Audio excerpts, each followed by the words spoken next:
Hello everyone and welcome to episode 3 for season 2 of the Zero to Keystone Master series. I'm Diode and I'm glad you made it for a new entry in the series. This is your first episode, go back, watch episode 1 and then get back here. They're not long videos and if you enjoy them, please do consider subscribing because only 9% of you are subscribed. So please, it's getting lonely in here. I ended the previous episode begging the RNG gods to bless me with some upgrades for this week's runs. We all know gear just doesn't grow from trees, so I have some work to do. As usual, the weekly quests are up at every reset, so I go around the Dragon Isles picking them up and getting things done. I start off by going to one of the fire rack assaults, which gotta be honest, I haven't done in a while. But they offer some simple quests that you can complete for some easy reputation that will help you in your aiding the Accord weekly. Continuing by doing more stuff that no one else does anymore, I came across an active community feast event. I remember when this used to be the thing you did in WoW back in the good old age of just a few months ago. It, of course, takes a while to complete because there are like 3 people here, but if you're grinding for a reputation, keep an eye out for this event because there's rarely people here. So a lot of the tasks will be given to you and you get the reputation whenever you hand one in. I start this event with 967 reputation. By the end of the 10 or so minutes I spent here, I'm up to 2077. Be aware that the Winds of Sanctuary buff was active during this time, so you're not gonna get as much experience when it expires, but I think it's still a good alternative to flying around the Dragon Isles doing world quests for minimal rep gains. Before we move on, I think this is the first time I actually ate the soup, and I had no idea this little cutscene was here, and honestly, I really enjoyed it. It gives a bit of flavor, pun intended, to the whole event and it makes me wonder how much stuff like these players miss in the game in favor of just hyper optimizing their game time. Speaking of optimizing, remember last week when I told you I had defeated LFR Sarkareth and hold on to the quest for this week? Well, this is why. And with that, aiding the Accord is complete. I had no idea the random community feast would bump my reputation so much, or else I would have just skipped it, but I wanted to show that the feast still works if you have already done all the story quests here and defeated Sarkareth. For the rest of the Nifin reputation, I just continued the campaign and helped the Black Dragonflight reclaim Aberrus. At the end of the questline, you are awarded 2500 Nifin reputation, completing the Worthy Ally quest and giving the Black Dragonflight a new leader. Now, I don't know about you, and I want to clarify, I don't hate Abyssian, but him becoming the new Black Dragon leader doesn't sit right with me. He's always been so hands-off about everything, letting Rathian and Sabellian take action, then complaining they weren't doing the right thing. You know, he always dipped out whenever important stuff was happening, like he asks you to go in a dungeon and then he's like, well, there's nothing more I can do, and then just dips out. Like, I don't know if it's just me, but Abyssian just too hands-off for me, okay? So that's my 2 cents, but I digress. So yeah, where were we? Oh right, handing in all the weekly quests and setting up in front of the vault so we can get a taste of sweet loot. Okay, let's see, what do I get? Moonless trousers? Okay, nice pants, but not for me. Bag of crests and some crocs. An offhand that will go great with my staff, and a brand new neck piece, which is my first actual upgrade, because it's the same neck piece I have, but at a higher item level and with a gem slot. Okay, now for what we all were waiting for, the vault. My mind quickly goes to the tier helm, but before I make my decision, I use the Simulation Craft add-on, which I think I have been mistakenly calling Raider IO since I started the series, so sorry about that. It's actually Simulation Craft, so sim your characters. I input my character data and it shows me that the ominous chromatic essence is actually the best choice in this situation. So I make that choice and highly recommend that if you're gonna play Mythic Plus or try raiding at any level, just give simming a try. I know it may drain the fun out of the game because you have to sim every single item you get just in case it gives you that oh so desired +1 DPS, but it will make getting into groups easier as well as staying in those groups and possibly getting invited again. I used to be a sim hater, but I had to learn to at least word the basics of it to not be the one that gets carried in groups. Before I finally get into the dungeons, I run the LFR wings in hopes of tier pieces, or any other upgrades I can get. I seriously need to get rid of this ring. If I get nothing this week, I might need to do what I should have done at the start and just get the Onyx Amulet, as it's basically a free upgrade for me at this point in my gear level. With LFR completed and Sarkareth defeated, I go to the Noltharian Slayer meeting stone empty-handed.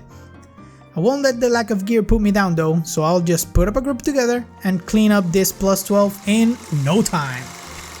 With a group composed of a Vengeance Demon Hunter, a Preservation Evoker, a Fury Warrior and a Windwalker Monk, I plunge deep into the instance as the first dungeon of the day. If this first pull is any indication to the rest of the run, this dungeon is gonna be no problem at all. Funnily enough, I just told you guys I didn't want to be the one who got carried, but these people are way too geared for this place.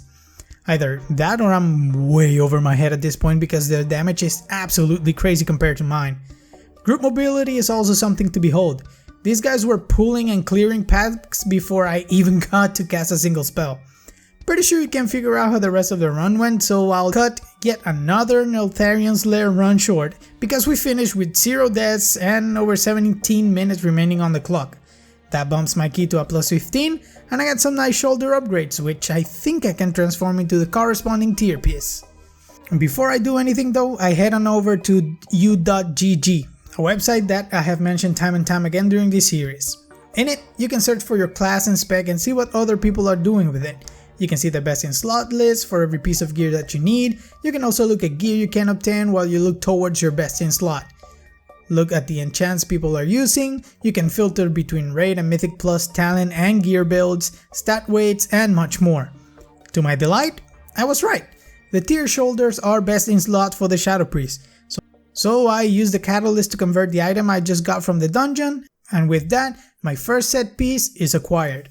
Before I head into the next dungeon, I open up the crafting order menu to ask for the best in slot chest piece for my class, according to the website.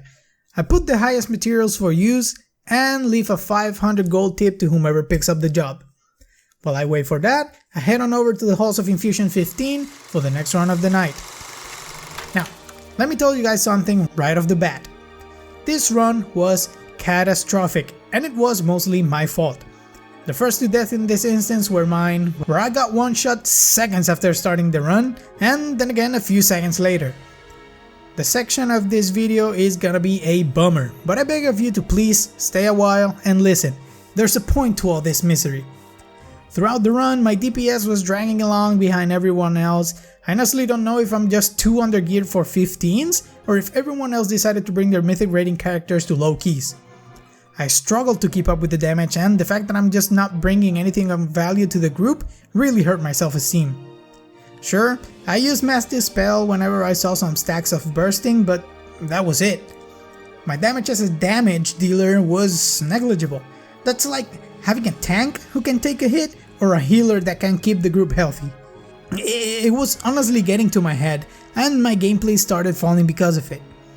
I was standing in puddles, taking hit from attacks I could avoid, I was pressing my cooldowns, defensives, my heals, everything. The group comes up to the third boss with 8 deaths. Mostly mine. Okay, 9 deaths. Definitely mine. And then 10, 13, 15, 19. When we finally got to the last boss, the group had 26 deaths. I don't have the stats for the dungeon, but I'm guessing around 15 of those were mine. The group thanks each other for the run, all in good spirits. I apologize for ruining the run for everybody, and then it happened. The DK's last words were, "Priest paid for his carry," then left. And even though the group said it was fine, everybody was sent out GGs and thank you for your group messages, the DK's message was the one that stuck with me. And with that, my spirit was broken, and I lost all desire to continue playing, and I logged off for the night. But even in the middle of the storm, every cloud has a silver lining. The next day I logged on with an upgrade chest piece in my mail. My crafting order was fulfilled, so the day started off nicely for me. I tried getting into a +10 Vortex Pinnacle and like always, I got accepted. Well, now that we're here amongst the clouds themselves, let's talk about that silver lining I mentioned. Sometimes you get clouded by a Death Knight, and sometimes you get the silver lining in the form of a pair of Retribution Paladin. Allow me to introduce you from Area 52 NA Horde, Hot Pally Mommy, and X-Rated. These two players made the rest of my day a joy to go through. So if you're from Area 52 or if you ever play with any of these paladins, be sure to say hi, they're great. But let's get back to the dungeon. I think this is my second Vortex Pinnacle after the shit show I previously took part in. Thankfully, the players here were wearing their gamer hoodies and we pumped through this place. The road to the first boss was super smooth, so let's pick up from there. This time, I didn't die from confusing tank and healer shenanigans. The fight against Grand Vizier is a constant dance to avoid lightning tornadoes, floating balls of electricity, and this week's hellish affix, entangling. Good players can absolutely trivialize this affix, but there's just a teeny tiny problem. I'm not one of those players, so having to move so much when I need to plant my feet and cast spells, it's still something I'm working on. A few sick dance moves later, and the boss goes down in decent time with no deaths in the run. After clearing a few more mobs, we come face to face with the young Storm Dragon, one of the reasons I died in the previous run. But look at me, standing in the green circle, dodging the cone attack like a god tier gamer. See, this is what this series is about, learning from past mistakes. Shit. Look, listen. I messed up on this fight. Again, I know. I have no idea what goes on in my mind once that giant, white, clearly visible circle of no energy spawns, but I ran past a bunch of tornadoes and ended up dying again. I was gonna blame entangling, but I totally ran the wrong way. Didn't take the tornadoes and I just played bad. There's no excuse for it. So yeah. We all fall in this battle, but the druids end up soloing the boss, and we have to put our big boy pants on to finish this dungeon in time, since that little stunt cost us a lot of time for the key, close to 10 minutes to be precise. So while I am thankful that the tank was able to solo the boss, please, if you're tanking, just wipe. It takes way less time to run back and kill the boss with the whole group than it does for you to flex your tank survival skills. The evidence? Well, the second boss takes around 10 minutes for the tank to solo. There are 10 minutes left on the rest of the run, and we complete the rest of the dungeon, not skipping ad groups or doing any kinds of tricks, in about the same amount of time. The final boss falls with around a minute and a half left on the clock. The key gets +1, could have easily been a +2, but whatever, and my rank goes up to 1067. Both Hot Pally Mommy and X-Rated stuck around and we used one of their keys as the next dungeon run, which I forgot to record until we were about halfway through with 2 bosses down and 20 minutes remaining on the clock. So let's talk about the second half of Brackenhide Hollow, where I ended up with 4 female paladin in the most Barbie themed group ever. So I checked, and this is actually my first time doing Brackenhide, so if I'm able to time it, the score upgrade should be pretty good. Anyway, the first boss got shut. For a ranged DPS character, this boss is basically just a big target that sometimes spawns 2 hyenas and throws traps around that you can use to hurt said hyenas. Over to Lauren, back to Tanya! Not even fucking close. What a disaster. And now she's having a panic attack. I think she's throwing up gang signs. That was embarrassing. Yeah, but we killed the boss. Also, props to the tank for managing the ass pulls we had along in this run. We messed up quite a bit, but they were also doing decently sized pulls that melted my voidy little heart. The last boss requires a lot of movement, and I'm proud of myself for being able to keep up with it. I was moving around, dodging the evil circle of doom, keeping vampiric touch on the boss, and quickly switching to the totem to keep damage rolling, and overall doing a decent job at keeping up my damage between sprints. The last dungeon of the day was my 14 Legacy of Tyr, and this run absolutely contrasts the last run I did for Halls of Infusion. This entire group was wholesome. The tank and the healer were communicating on pulls, the team was typing on chat all the way through, cracking jokes, playing well, and damn, I sometimes forget these kinds of people exist in WoW too, and I'm grateful for it. But I digress. Dungeon time.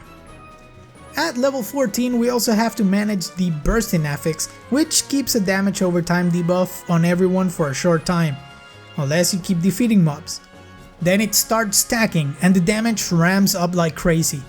Thankfully the tank was calling out priority targets, and instead of just blasting the whole group down, the pulls were consistent and controlled while we kept downing ads one by one. I also have a panic button if bursting starts to get out of hand, and it's called Mass Dispel. On a 25-second cooldown, I can dispel the entirety of bursting from the group, so even if things started to get out of hand, I could just reset the damage. We decided to fight Bromach first, and this fight is very mobile, a bit hectic but oh so fun.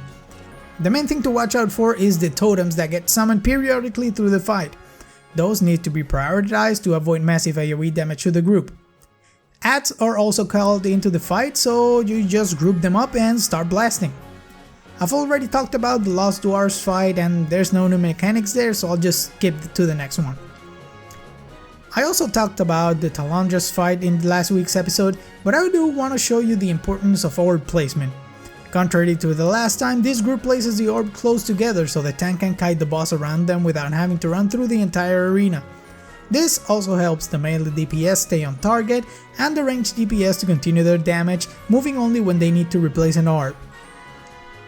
The Emberon fight went smoothly because everyone was grouped together for the intermission phase and the golems were dealt with quickly and efficiently. I'm not gonna play by play the rest of the dungeon because I talked about this in the last episode, but to refresh, interrupt the hasten cast or dispel the buff, and be on the lookout for the stolen time debuff on your party and lend a hand in dispelling those. The Deus fight is as hectic as ever. I can't lie about that. I tried my best to stick around the group, but there were so many puddles spawning around the place that I rarely could get into position, but I really tried my best. Keeping consistency throughout the dungeon, we finally clapped Chronoloord Dios, sending him over to the new mega dungeon. My key gets a +1 upgrade and I achieve a rating of 1306 for this week. Deciding to take a break, I thank everyone in the group, especially Hot Pally Mommy and X-Rated, and Hearthstone out, and go to the place every WoW player goes when they're gearing up. Third-party websites that tell you what to do and how to play the game, and according to this, upgrading my gloves, rings, and bracers is the best option for me. So that's what I do, and I end up with an item level of 416, a single piece of tier gear, but some best in slot items ready covered. I'll have to complete the weekly's next reset, and I will just deal with it and get myself an Onyx Amulet as upgraded as I can. But that's all work for next week. We also got the Mega Dungeon, more content, more cinematics, augmentation evokers, so there's a lot to look forward to. So I hope to see you playing in the new patch, and I hope to see you on the next video.